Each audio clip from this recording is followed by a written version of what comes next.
ॐ निरञ्जनं नित्यम् अनन्तरूपं भक्तानुकम्पादितविग्रहं वै ईशावतारं परमेशमिड्यं तं रामकृष्णं शिरसा नमः।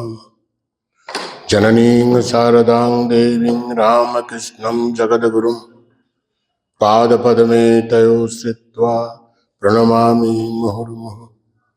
नमः श्रीयतिराजाय विवेकानन्दसूरये सच्चित्सुखस्वरूपाय स्वामिने तापहारिणे।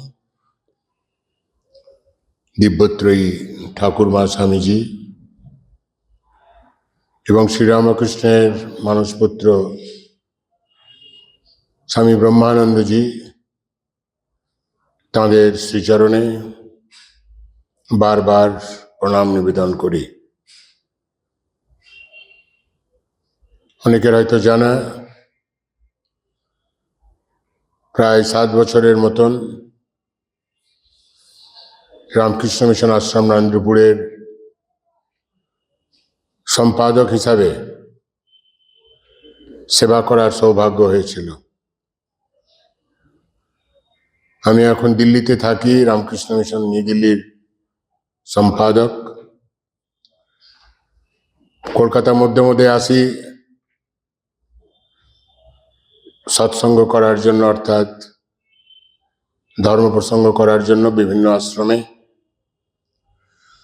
আগামীকাল নেওরা স্বামী ত্রিগুণাতীতানন্দজির জন্মতিথি, সেইখানে মহারাজের সম্পর্কে কিছু বলার ইচ্ছা রয়েছে। শাস্ত্রজ্ঞানন্দজি আমাকে অনুরোধ করেছিলেন, আপনি যখন আসছেন নরেন্দ্রপুরে একটি রাত্রি বাস করুন এবং স্বামী ব্রহ্মানন্দজির সম্পর্কে কিছু বলুন। যাই হোক, শ্রীরামকৃষ্ণের জীবনকে দুটি ভাগে ভাগ করা যায়। তার জীবনের প্রথম অংশ কেটেছিল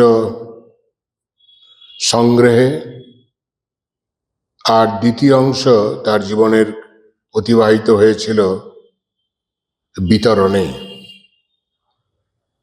শ্রীরামকৃষ্ণ দীর্ঘ 12 বছরের বেশি তপস্যা করেছেন, সাধনা করেছেন দক্ষিণেশ্বরে, এবং যে আধ্যাত্ম সম্পদ তিনি সংগ্রহ করেছিলেন তা আপামর জনসাধারণের বিতরণ করতে চেয়েছিলেন। শ্রীরামকৃষ্ণ নিজে বলছেন, এই সংসারে 2 প্রকারের লোক আছে। এক প্রকার লোক কিছু পেলে নিজে খেয়ে মুখ পুছে ফেলে, আর এক ধরনের লোক আছে কিছু পেলে নিজেও খায় এবং অপরকেও দেয় বা তাদের সঙ্গে শেয়ার করে। শ্রীরামকৃষ্ণ হচ্ছে সেই দ্বিতীয় শ্রেণীর লোক, যিনি আধ্যাত্ম সম্পদ সংগ্রহ করেছিলেন এবং তিনি খুব আন্তরিকভাবে তা বিতরণ করার জন্যে খুব ব্যগ্র হয়ে উঠেছিলেন। এবং তিনি জানতেন দ্বিধাপদগ্ধ মানুষের জন্যে এই অমৃত স্বরূপ শ্রীরামকৃষ্ণ ভাব বা ঈশ্বরীয় ভাব তাকে প্রচারিত এবং প্রসারিত করার অত্যন্ত প্রয়োজন রয়েছে।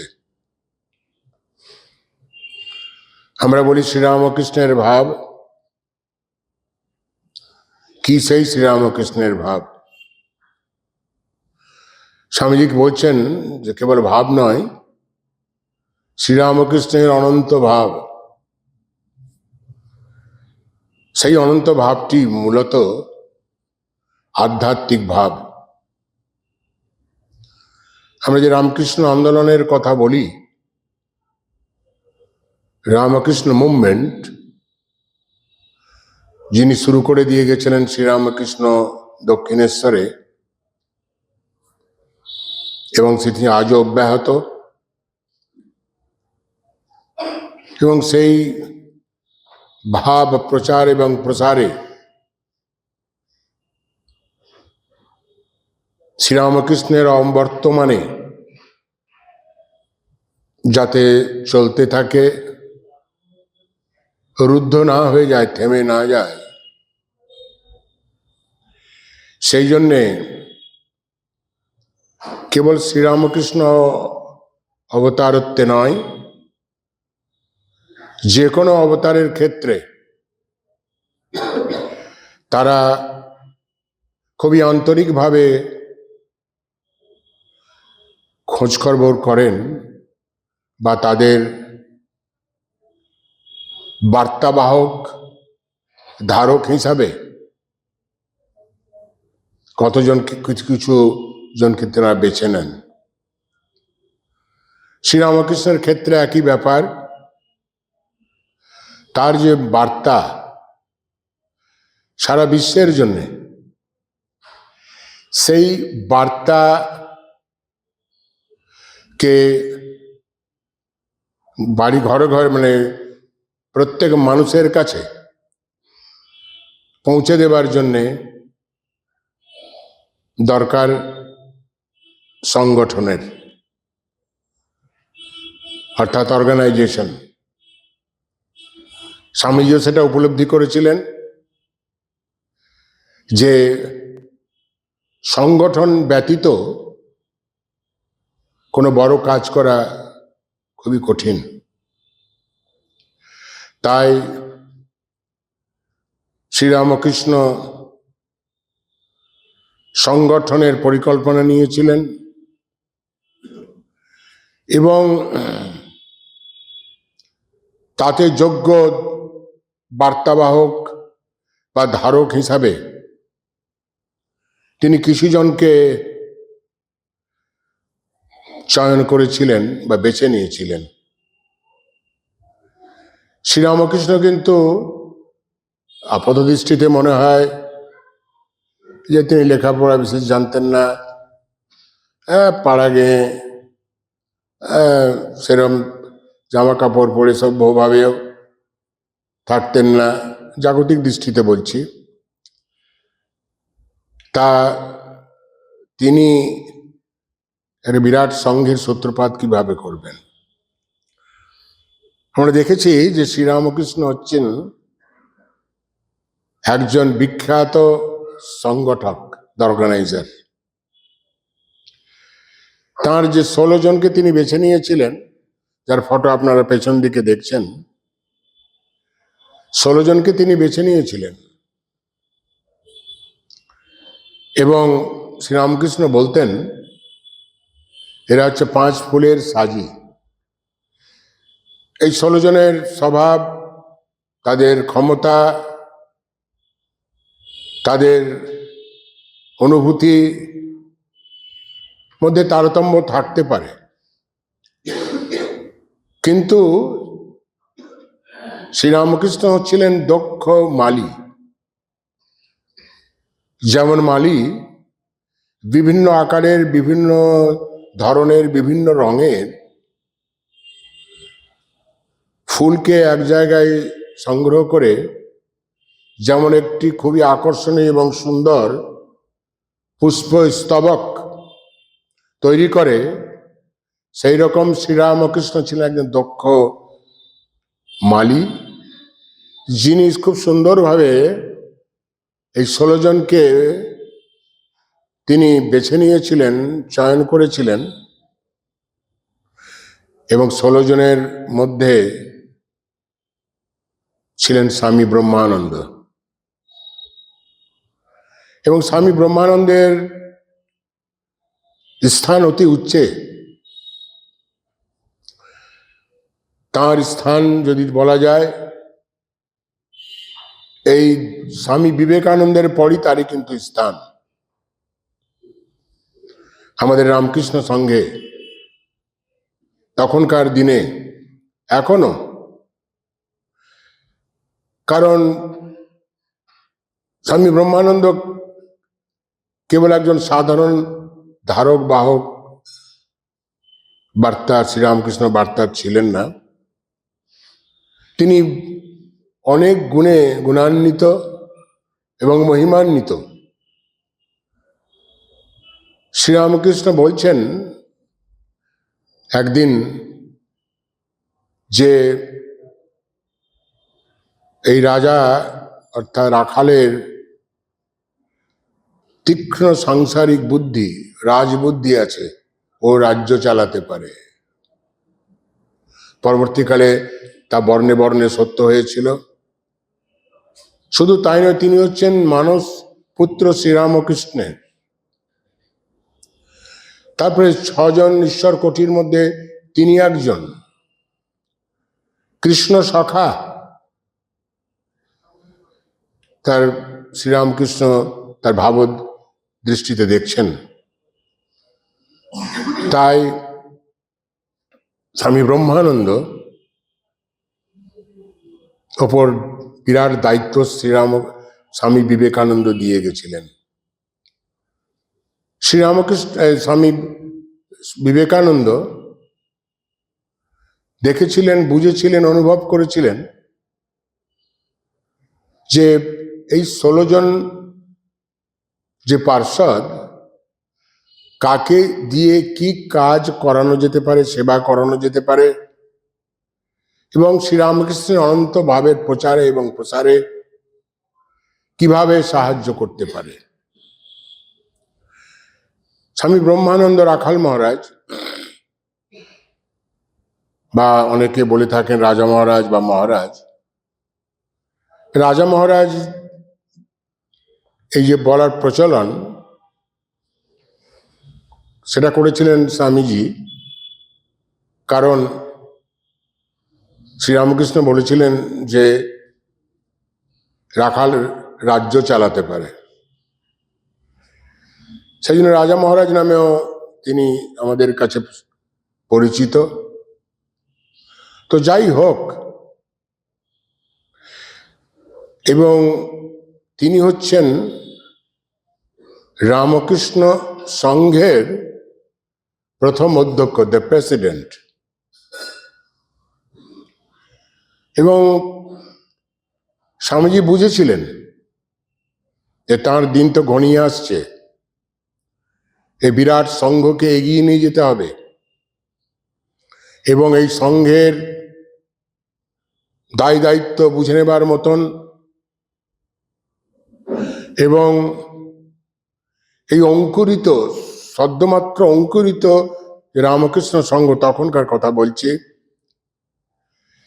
এটাকে পল্লবায়িত করতে হলে, শাখায় প্রশাখায় আরো দৃঢ় করতে হলে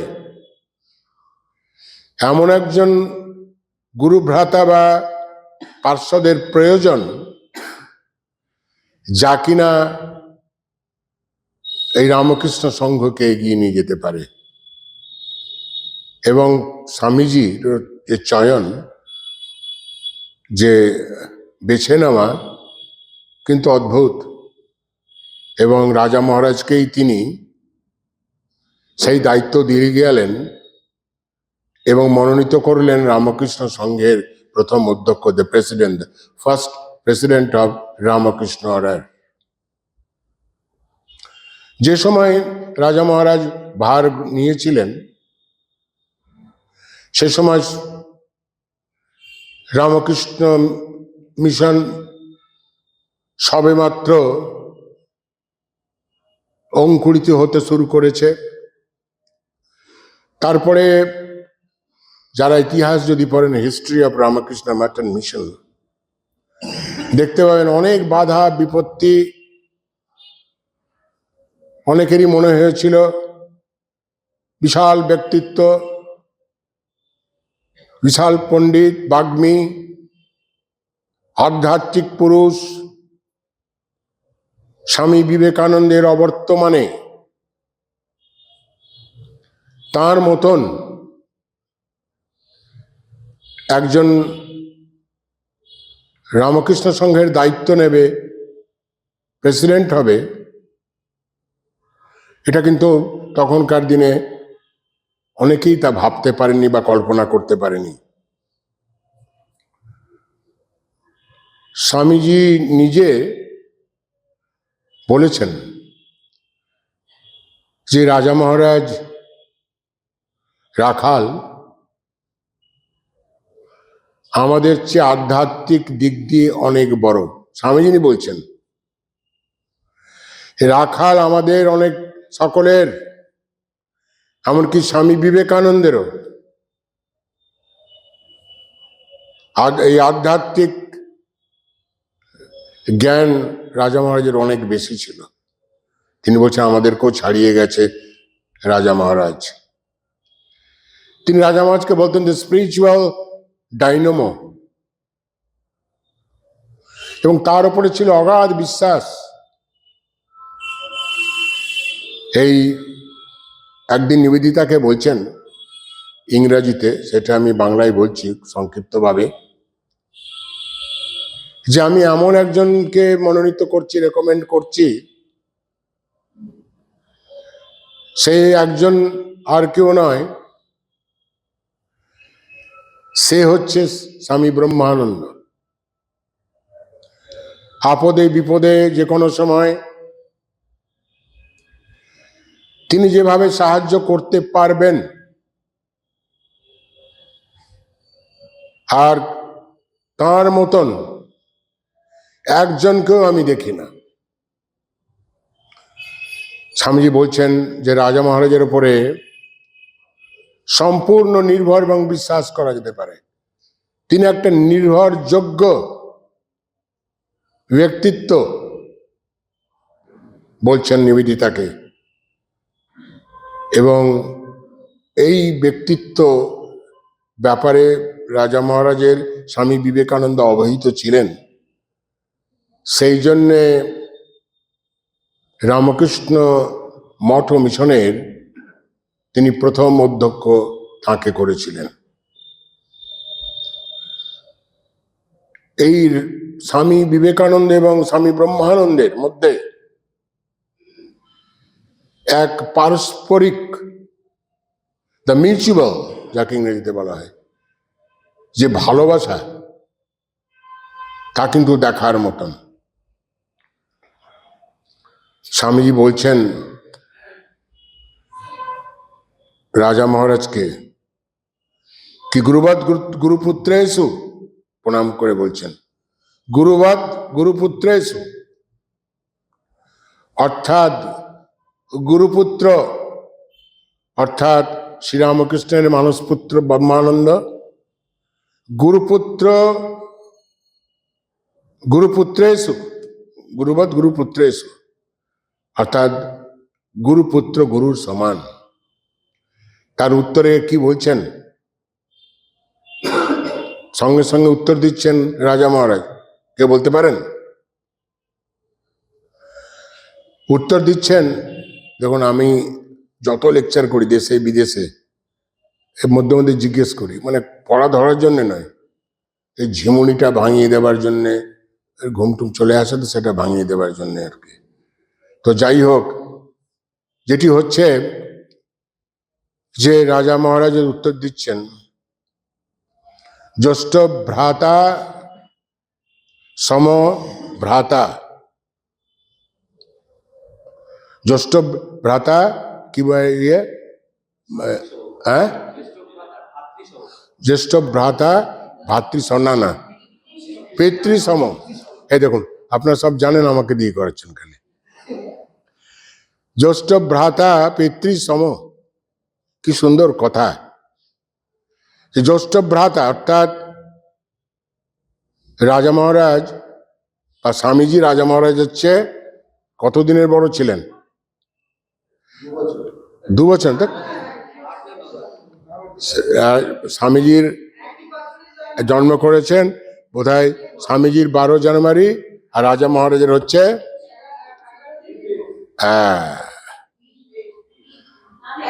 এই যে 21শে জানুয়ারি, তো 12 জানুয়ারি 21 জানুয়ারি কত হয়? 9 দিন, মাত্র 9 দিনের স্বামীজি বড় ছিলেন। ইয়ার এক, ইয়েস, এই 1863। তো যাই হোক, দুজনেই কিরকম, দুজনের মধ্যে ভালো, দুজনে দুজনকে জড়িয়ে ধরছেন। স্বামীজি বুঝতে পেরেছিলেন যে তার আয়ু অত্যন্ত সীমিত হয়ে আসছে, এবং তিনি যে চাইছিলেন যে কাজ স্বামীজি তখন শুরু করেছিলেন, সেই কাজটা যাতে খুব তাড়াতাড়ি হয়। যখন দেখতেন যে সেই কাজ খুব তাড়াতাড়ি হচ্ছে না, তিনি অত্যন্ত দুঃখিত হতেন এবং বিরক্ত হতেন। আর রাজা মহারাজ তো মঠের অধ্যক্ষ, তিনি সব কাজকর্ম দেখাশোনা করতেন, এবং রাজা মহারাজকে কিভাবে গালাগালি দিতেন, বকাবকি করেন, তার কোনো ইয়াত্তা নাই। এমন বকাবকি করতেন রেগে গিয়ে যে রাজা মহারাজ কোনো কোনো সময় ঘরে গিয়ে ঝরঝর করে কেঁদেছেন। দেখুন, আবার স্বামীজিও নিজের ভুল বুঝতে পেরে যে এতটা বকা ঠিক হয়নি।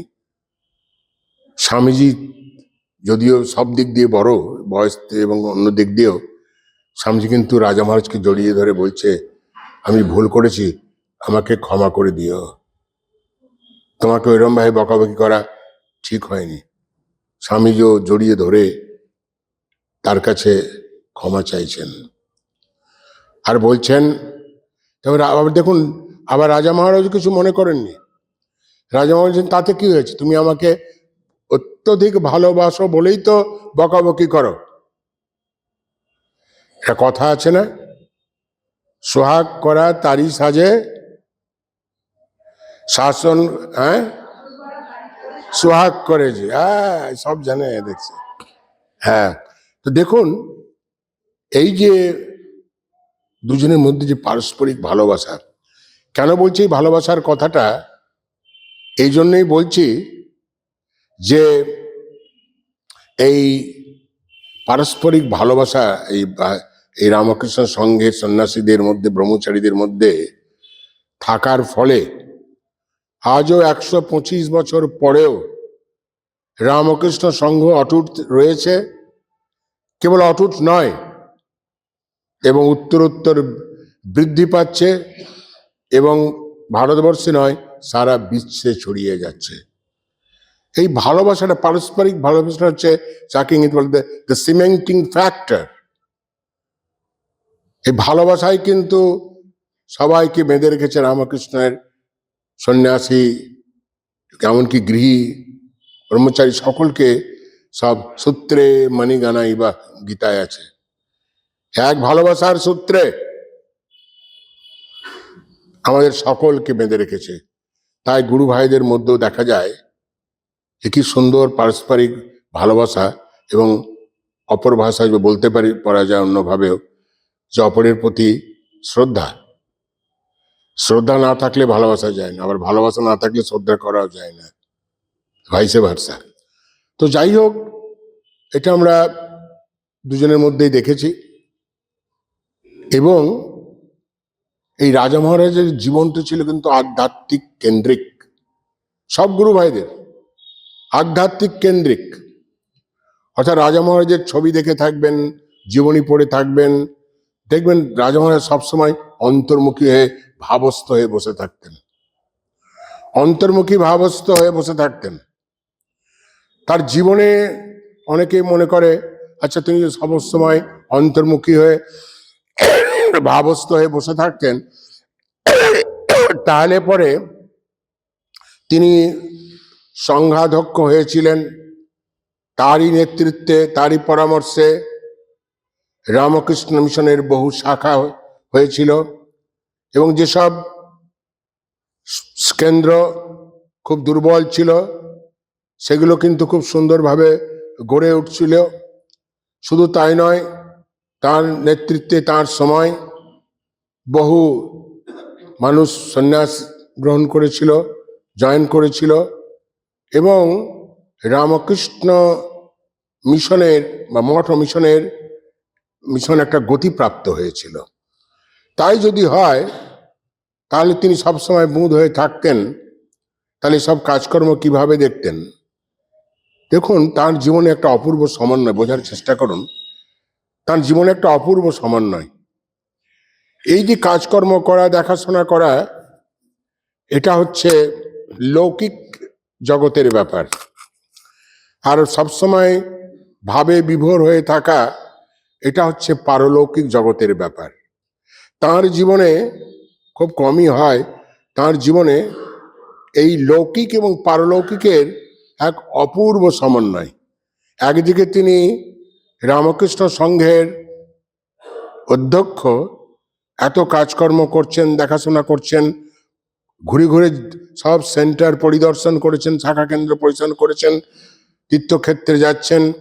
আপনারা দেখবেন তার বই পড়লে প্রচুর ঘুরেছেন এবং কাজকর্ম করছেন, দেখাশোনা করছেন। কেবল তাই না, সাধু ব্রহ্মচারীদের চালে আধ্যাত্মিকভাবে জীবন গঠিত হয়, সে ব্যাপারে তিনি অনেক সচেষ্ট।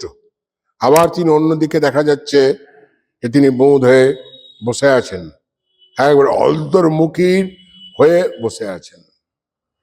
তাই তার জীবনে এই জিনিসটি খুব দেখা যায় যে লৌকিক এবং পারলৌকিক, পার্থিব এবং অপার্থিব, দুটো দিক আছে। এই দুটো দিকেরই অপূর্ব সমন্বয় হয়েছে এই শ্রীরামকৃষ্ণ, রাজা মহারাজ স্বামী ব্রহ্মানন্দের জীবনে আমরা কিন্তু দেখেছি। কেবল তাই নয়, তিনি কত আধ্যাত্মিক জ্ঞান পিপাসু তার কাছে এসেছে এবং এসে তার সেই জ্ঞানের, তাদের যে তৃষ্ণা, জ্ঞান তৃষ্ণা, সেই তৃষ্ণা তারা মিটিয়েছে। এবং তারই এতই তিনি একটা জমাট বাঁধা আধ্যাত্মিকতা, এবং তিনি যেখানে যেতেন, যেখানে বসতেন, সেখানে একটা কিন্তু আধ্যাত্মিক পরিবেশ তৈরি হতো, অপূর্ব আধ্যাত্মিক পরিবেশ তৈরি হতো। তার উপস্থিতিতে তিনি যেমন তার মনকে উপর দিকে উঠিয়ে নিতে পারতেন, উচ্চে নিয়ে যেতে পারতেন, সেই সঙ্গে সঙ্গে যারাই তখন তার আশেপাশে থাকতেন তাঁদেরও মন কিন্তু ধীরে ধীরে সেই উপরে উঠেছিল। অনেক ঘটনা আছে, অনেক ঘটনা আছে। এই রাজা মহারাজ জানেন তো, খুব ফষ্টি নষ্টি করতেন, হাস্য কৌতুক করতেন। তো অনেকেরই মনে হতো যে তিনি একটা এত বড় আধ্যাত্মিক পুরুষ, আবার এইসব ফষ্টি নষ্টি করছে, তাস খেলছে, পুকুরে গিয়ে ছিপে মাছ ধরছে, তার গুরু ভাইদের সঙ্গে রঙ্গরস ফষ্টি নষ্টি করছে। বলরাম মন্দিরে গিয়ে দেখে কি রাজা মহারাজ, দেখা যায় যে রাজা মহারাজ বলরাম মন্দিরে আছেন, বলরাম বাবুর ছেলেপিলে নাতিরা আছে, তাদের সঙ্গে ঘোড়া ঘোড়া খেলছে, অর্থাৎ ওই ওই ঘোড়ার সে মতন করে পিঠে চাপিয়ে বাচ্চাদের তিনি হল দেখেছেন, হলঘর যেখানে মন্দির এখন, সেখানে তাকে ঘুরে বেড়াচ্ছে। এইসব দেখে মনে হয় এত বড় আধ্যাত্মিক পুরুষ কোথায় ভাব গম্ভীর হবে না, এইসব ফষ্টি নষ্টি রঙ্গরস করছে। তার কারণ আছে, তার অনেক একজন ভদ্রলোক এসছে, তারপর বলছি কারণটি কি। একজন ভদ্রলোক এসছে, তিনি খুব বিদ্বান, শুনেছেন যে রাজা মহারাজ খুব একটা উচ্চদরের মানুষ, উচ্চ আধ্যাত্মিক সম্পন্ন মানুষ। সেই জন্যে তিনি কি করলেন, তিনি গিয়ে রাজা মহারাজের সঙ্গে দেখা করতে গেলেন। ওমা, গিয়ে দেখে কতগুলো অল্প বয়সের ছেলেদের সঙ্গে ফষ্টি নষ্টি করছে, নানা রকম কথা বলছে। তিনি ওখানে বসে থাকলেন কিছুক্ষণ তার ঘরে, কিন্তু তার দিকে তার কোনো ভ্রুক্ষেপই নেই, তিনি ওইসব করছেন। তখন ভদ্রলোকের মন খুব খারাপ হলো। আরে, আমি এলাম তার সঙ্গে দেখা করতে, দেখছি কার সঙ্গে দেখা করতে এলাম, তিনি কি রামকৃষ্ণ সংঘের অধ্যক্ষ, কার সঙ্গে দেখা করতে এলাম। খুব স্বাভাবিক, এবং বিরক্ত হয়ে তিনি বাইরে এসে বেঞ্চিতে এসে বসে আছেন। এবং তার সেবক নির্বাণানন্দজি মহারাজ তার প্রধান সেবক ছিলেন, তিনি পরে আমাদের রামকৃষ্ণ সংঘের সহ সংঘাধ্যক্ষ হয়েছিলেন। তিনি তার সেবক ছিলেন। তাকে বলছেন, আপনি কি মহারাজের সঙ্গে দেখা করে এসছেন? বললেন না গেছিলাম, তো কি হলো, বসে আছেন? না আর কি যাবো, এই তো দেখলাম। বলে যান না, আপনি একটু গিয়ে ভেতরে যান না, আবার গিয়ে দেখে আসুন না, একটু পরে যাবেন। মানে নির্বাণজি মহারাজ জানতেন যে রাজা মহারাজ স্বামী ব্রহ্মানন্দ কখন কি মুডে থাকতেন, উনি জানতেন। যাই হোক, ভেতরে গেছে, গিয়ে দেখে ছেলেরা তো আস্তে আস্তে চলে গেল, এবং তিনি এত অন্তর্মুখী হয়ে গেলেন এবং ভাবে বিভোর হয়ে গেলেন, এবং এবং তার যা কিছু সমস্যা ছিল জীবনে সেই সম্বন্ধে তার সঙ্গে আলোচনা করলেন, এবং করার পরেই কিন্তু তার সব সমস্যার সমাধান হয়ে গেল, এবং তার হৃদয় যে ভারাক্রান্ত হয়েছিল সেটাও কিন্তু দূর হয়ে গেল। আরেকটি ঘটনা বলি, যে ট্রান্সফরমেশন যাকে বলে, কিভাবে তিনি লোকের, ভক্তের, সকলের যারাই তার ঘনিষ্ঠ সম্পর্কে এসছে তাদের জীবনের পুরোপুরি পরিবর্তন করে দিতেন, যাকে ইংরেজিতে বলে ট্রান্সফরমেশন। গিরিশ ঘোষের নাম শুনেছেন? গিরিশ ঘোষ ছিলেন, গিরিশ ঘোষ খুব অসুস্থ, খিটখিটে হয়ে গেছে, এমন অসুখে ভুগেছেন কেমন কি শ্রীরামকৃষ্ণের প্রতি তার বিশ্বাসও পর্যন্ত চলে গেছে। তো কি কখন কি হয়ে যায় তার ঠিক জানা নেই।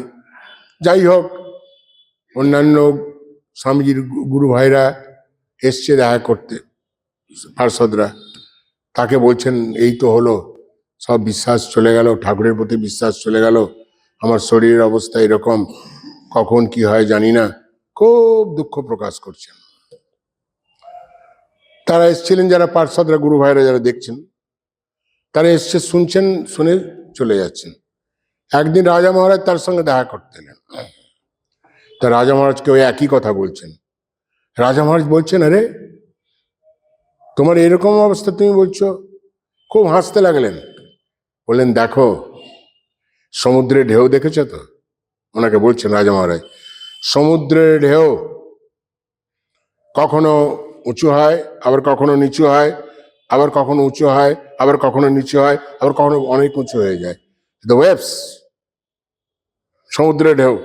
তোমার মনেরই সে একই অবস্থা, তোমার মনেও সে ঢেউ খেলছে, এবং তোমার মন যে এখন একবারে নিচের দিকে, এবং দেখবে এই শক্তি সঞ্চয় করে ধীরে ধীরে সেই মন আবার উপর দিকে উঠবে, এবং তোমার যে মনের ভাব তা কিন্তু ধীরে ধীরে কেটে যাবে। রাজা মহারাজ তো চলে গেলেন বলে দিয়ে, বলে দেওয়ার কিছুক্ষণ পরে এই গিরিশ ঘোষ দেখছেন তার যে খিটখিটে মেজাজ হয়ে গেছিল, এত ভুগছিলেন, এত দুঃখ, এত কষ্ট, শ্রীরামকৃষ্ণের প্রতি একটা অবিশ্বাস এসছে, তোর এই তো তাকে এ করে আমার এই অবস্থা, এইসব নানা রকম যা হয়। তারপরে দেখছেন, যখন রাজা মহারাজ কিছুক্ষণ পরে দেখছেন সমস্ত কিছু তার ভেতরে যে গ্লানি, সেই গ্লানি ধীরে ধীরে কেটে গেল, এবং তিনি আগেকার মতন খুব সুস্থ বোধ করলেন, মানসিক দিক দিয়ে এবং শারীরিক দিক দিয়ে, দুই দিক দিয়ে। এবং তাই বলছেন পরে যে কিরকম করে এই রাজা মহারাজ মানুষের মনের পরিবর্তন এনে দিতেন, এবং মনকে সেই অনেক উচ্চতে প্রতিষ্ঠিত করতে পারতেন, মনকে অনেক উঁচুতে নিয়ে যেতে পারতেন যারাই তার সংস্পর্শে এসেছেন, যারাই তার সংস্পর্শে এসেছেন। সেই জন্যই তো বলেছিল স্বামী বিবেকানন্দ, কি সাধে বলেছিল যে রাজা মহারাজ হচ্ছে দ্য স্পিরিচুয়াল ডাইনামো, তার আধ্যাত্মিক শক্তি, বিরাট আধ্যাত্মিক শক্তি, বিরাট আধ্যাত্মিক শক্তি। শুধু তাই নয়, দেখুন কিরকম, এটা খুব বিখ্যাত ঘটনা। বেনারস সেবাশ্রমে সকলে গেছেন তো নাকি? কে গেছেন হাত তুলুন দেখি। বাহ, খুব ভালো। বেনারস সেবাশ্রমে বহু পুরনো, 100 বছর কবে হয়ে গেছে, তো সেখানে খুব ভেতরে খুব গোলমাল শুরু হয়েছে। ওখানকার সেবকদের মধ্যে, সাধু ব্রহ্মচারীর মধ্যে খুব মনোমালিন্য হচ্ছে, তারপরে এই মতান্তর তো হচ্ছেই, নানা রকম অসুবিধার সৃষ্টি হচ্ছে।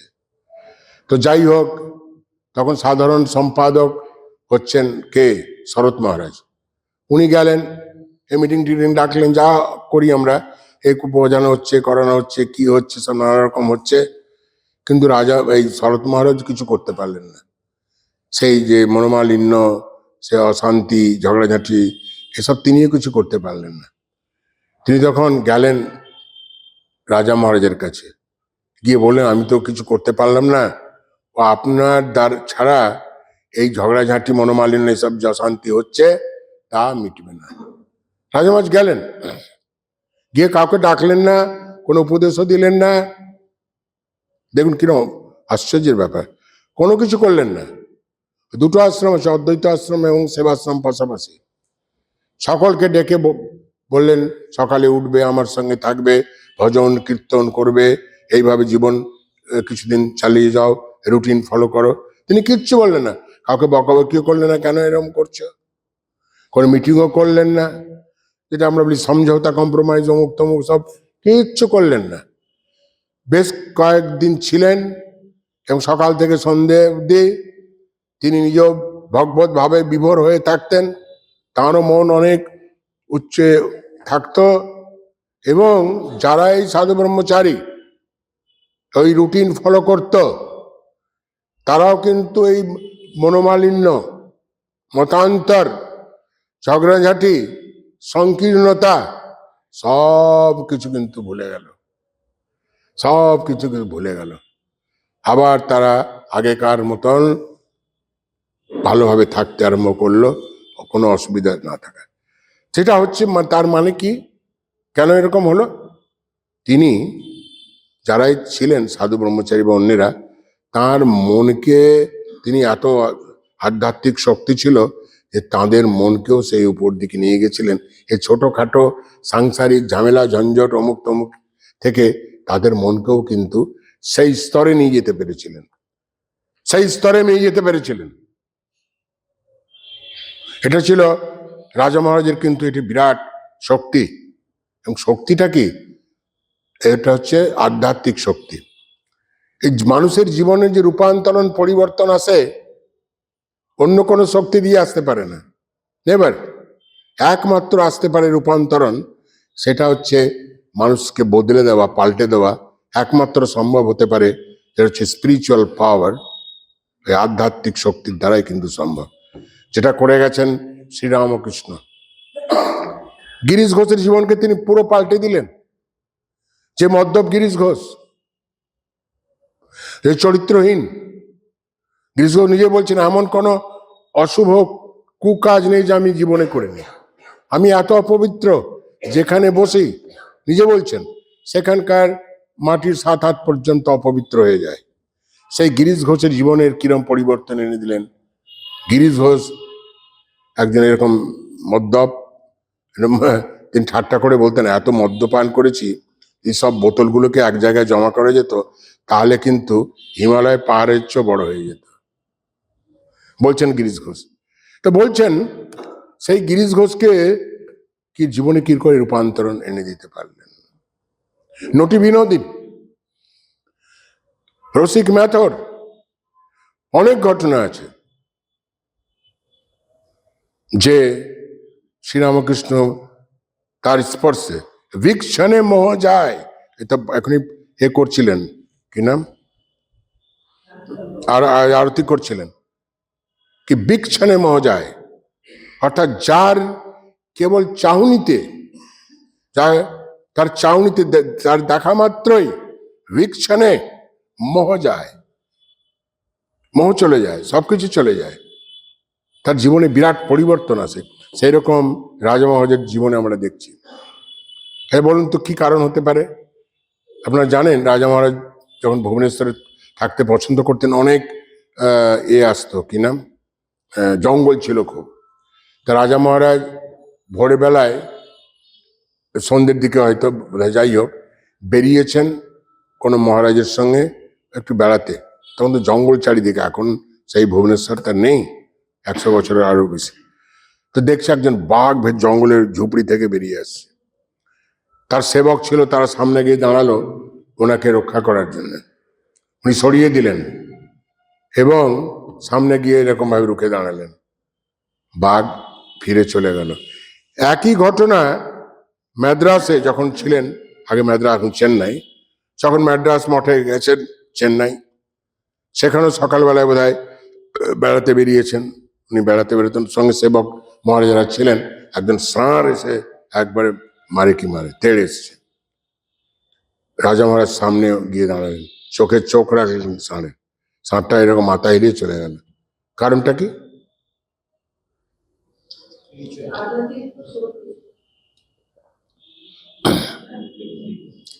তা নয়, মায়ের জীবনও যেটা ঘটেছিল সেটা হচ্ছে যে ওই যে বাঘ এবং ওই গরু বা ষাঁড়, তাদের হিংস্র প্রবৃত্তিকে তখনকার মতন অনেক ওই সময়ের মতন কিন্তু দূর করে দিয়েছিলেন। হিংস্র প্রবৃত্তি,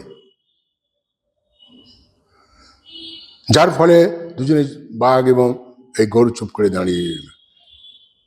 মানুষের তো করতেন পশুর পর্যন্ত, তাই সেই হিংস্র প্রবৃত্তিটাকে তখনকার মতন দূর করে দিলেন।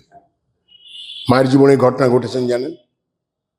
মা তো যাচ্ছিলেন কোথায় যাচ্ছিলেন? হ্যাঁ, দক্ষিণেশ্বরে যাচ্ছিলেন। কোথায়? নয়, জড়মারি দেখেন দক্ষিণেশ্বরে যাচ্ছিলেন। হ্যাঁ, তেলে বেলো সন্ধ্যা হয়ে গেছে, তো ডাকা তো তেরে এসছে, এখন মারবে করবে খাড়া নেই।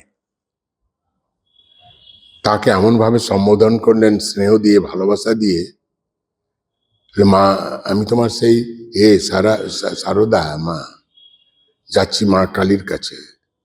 এমন ভাবে তাকে আহ্বান করলেন যে সেই দস্যু প্রবৃত্তিটাকে দূর করে দিলেন তখনকার মতো।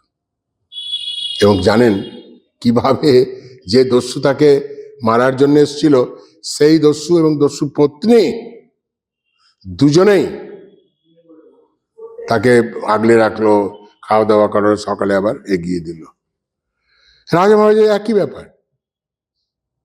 এটাই হচ্ছে আধ্যাত্মিক যারা হন পুরুষ, তারা এটাই করেন, মানুষের মনকে পাল্টে দেয়, মানুষের মনকে পাল্টে দেয়। রাজা মহারাজের জীবনে কিন্তু অনেক ঘটনা আছে, তার আমি বিশদভাবে এখন ব্যাখ্যার সময় নেই, 7টা বাজে। আর বলরাম মহারাজ এবার রেগে যাবে, আমাকে ওই করবে। আবার বলরাম নিজেই কেটে পড়েছে বুঝলেন নাকি।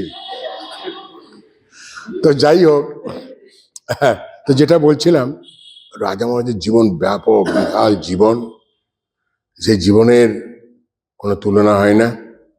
এবং রাজা মহারাজ এই ব্যক্তিত্ব এমনই এক ব্যক্তিত্ব, তার ব্যক্তিত্বের বর্ণালী যাকে বলে, দারুণ ব্যক্তিত্ব। দেখবেন এইভাবে রয়েছেন, আবার ওইভাবে রয়েছেন, আবার এ করছেন সে করছেন। মাছ ধরার খুব শখ ছিল। আরে রামকৃষ্ণ মঠ মিশনের অধ্যক্ষ, বেলুর মঠের পেছন দিকে পুকুর ছিল, এখনো বোধ আছে, সেইখানে মাছ ধরতে যেত। আবার এরা পছন্দ করতো না, বাবুরাম মহারাজ, প্রেমানন্দজি, মহাপুরুষ মহারাজ, এই আবার মাছ ধরতে যাচ্ছে, তো একটু অপছন্দ করতো খুব। তখন যখন সবাই বাবুরাম মহারাজ, মহাপুরুষ মহারাজ দুপুরবেলা যখন বিশ্রাম করতো, তখন সেবককে নিয়ে চুপি চুপি চুপি চুপি লুকিয়ে গিয়ে আবার পুকুরে গিয়ে মাছ ধরত। অদ্ভুত তার জীবন। কেন করতেন এরকম জানেন? কেন তাস খেলতেন বলুন তো? এস, তাস খেলছেন, এই করছেন কেন? চেহারাটাও দেখবেন অনেক সময় ভাবস্থ, এমন ভাবস্থ হয়ে বসে থাকতেন যে সবসময় তার মন সেই অবস্থায় থাকতো। হ্যাঁ, অতি উচ্চে তুঙ্গে তার মন থাকতো। এই মনটাকে এই জাগতিক ব্যাপারে, জাগতিক স্তরে নিয়ে আসার জন্যে তিনি করতেন। এই যে ঠাকুরের হতো না, খাবো খাবো বললে সে মনটা নিচে নেমে আসে, জল খাবো এ খাবো বললে মনটা নিচে। আধ্যাত্মিক মনকে নিচু স্তরে, এত উঁচুতে নিচু স্তরে নিয়ে আসার জন্যে, নাহলে তো কাজকর্ম হবে না। তো সবসময় যদি ওই অবস্থায় থাকে, তাহলে তো সেবা টেবা দেখাশোনা এই করা কিছু হবে না। তো সেই জন্যে দেখা গেছে যে একটা কথা আছে, he could play with the mind. মন আমাদের সঙ্গে খেলা করে তাই না, মনের সঙ্গে খেলা করতেন, মন তার নিয়ন্ত্রণে ছিল। যেমন ইচ্ছা চাইতেন মনকে কখনো উপরে কখনো নিচে। শ্রীরামকৃষ্ণ জীবনে দেখেছে অহরহ সমাধি হচ্ছে, অহরহ সমাধি। যে একবার সমাধি লাভ করার জন্য মানুষকে কত জন্ম সাধনা করতে হয়। শ্রীরামকৃষ্ণের কাছে সকালে বিকেলে এঘর ওঘর জবাব কথা আছে। সমাধি হওয়া মানে এঘর থেকে ও ঘর যে যেমন যাই আমরা সাধারণভাবে, শ্রীরামকৃষ্ণের ক্ষেত্রে সমাধি হওয়াটাও এরকম, সো ফ্রিকুয়েন্ট। রাজা মহারাজের জীবনে দেখছি তাই। এখনই ভাবস্থ হয়ে থাকছেন, আবার মনকে নিচে নিয়ে আসছেন। অদ্ভুত তার জীবন। এবং রাজা মহারাজের যে রামকৃষ্ণ সংঘে যে অবদান ভোলার মতন নয়। রাজা মহারাজ যদি ঠাকুর চয়ন তাকে না করতেন তাহলে কি হতো বলা মুশকিল। কারণ তার সব দিক দিয়ে যে ব্যক্তিত্ব, অপূর্ব ব্যক্তিত্ব। তাই সময় এখন শেষ হয়ে আসছে, তাই রাজা মহারাজের স্মরণ মরণ আমাদের খুব দরকার এবং গভীরে গিয়ে তার জীবনী, তার শিক্ষা দেওয়া খুব দরকার।